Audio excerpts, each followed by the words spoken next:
بسم اللہ الرحمن الرحیم. السلام علیکم ویورز, کیا حال چال ہیں آپ لوگوں کے؟ امید ہے خیریت سے ہوں گے آپ لوگ. آج کی جو ہماری پریزنٹیشن کا ٹاپک ہے وہ ہے اپنے ناراض رویے کو کیسے بدلیں. How to change your angry attitude.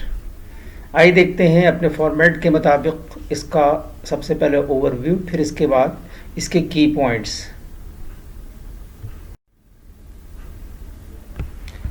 غصے کا رویہ تبدیل کرنے کا مطلب ہے سوچنے کے نئے طریقے اپنانا, رد عمل ظاہر کرنا اور جذبات کو منظم کرنا تاکہ بار بار یا شدید غصے کو کم کیا جا سکے.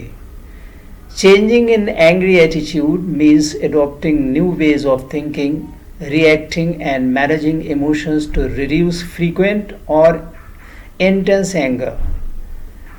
اس میں محرکات کو پہچاننا, خود پر قابو پانے کی مشق کرنا اور مایوسی اور تناؤ سے نمٹنے کی صحت مند حکمت عملی تیار کرنا شامل ہے. This involves recognizing triggers, practicing self-control and developing healthier coping strategies for frustration and stress. زیادہ مثبت اور متوازن ذہنیت کو فروغ دینے کے لیے اس کے لیے خود آگاہی, جذباتی ضابطے اور جان بوجھ کر رویے کی ایڈجسٹمنٹ کی ضرورت ہوتی ہے. It requires self-awareness, emotional regulation and intentional behavior adjustments to foster a more positive and balanced mindset. آئیے دیکھتے ہیں اس کے کی پوائنٹس. نمبر 1 پوائنٹ ہے ریکگنائز ٹریگرز. محرکات کو پہچاننا. شناخت کریں کہ کون سے حالات یا لوگ آپ کو ناراض کرتے ہیں اور پہلے ہی جوابات پر کام کریں. نمبر 2 ہے پاز بیفور ریئیکٹنگ. رد عمل ظاہر کرنے سے پہلے تھوڑا توقف کریں.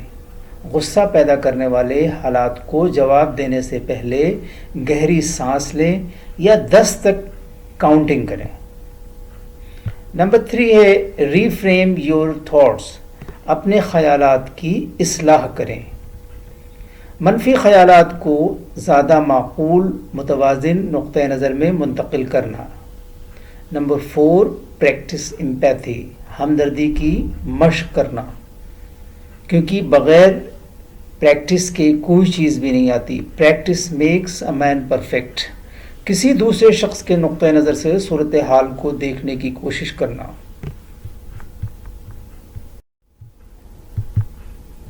نمبر 5 ہے ڈیولپ ہیلدی آؤٹ لیٹس. صحت مند آؤٹ لیٹس تیار کرنا. تناؤ پر قابو پانے کے لیے ایکسرسائز ہے, مشاغل ہیں یا آرام کی ٹیکنیکس میں مشغول ہونا. نمبر 6 ہے امپروو کمیونیکیشن. مواصلات کو بہتر بنائیں.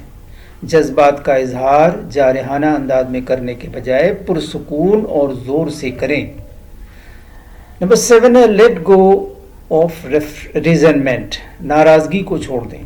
ماضی کی رنجشوں کو تھامے رکھنا غصے کو ہوا دیتا ہے. معافی کی مشق کریں اور آگے بڑھیں. نمبر 8 ہے سیک پروفیشنل ہیلپ اف نیڈیڈ. اگر ضرورت ہو تو پیشہ ورانہ مدد حاصل کرنا. تھراپی یا غصے کے انتظام کی کلاسیں مؤثر حکمت عملی فراہم کر سکتی ہیں. اگر کسی کو ان چیزوں کی ضرورت ہے تو وہ پروفیشنل سے ہیلپ بھی لے سکتا ہے. آئیے دیکھتے ہیں آج کے کورس اور دیکھتے ہیں آج کے کورس. ہر انسان اپنی زبان کے پیچھے چھپا ہوا ہے. اگر اسے سمجھنا ہے تو اسے بولنے دو. Speak when you are angry and you will make the best speech you will ever regret. Thank you for watching and listening. Allah Hafiz.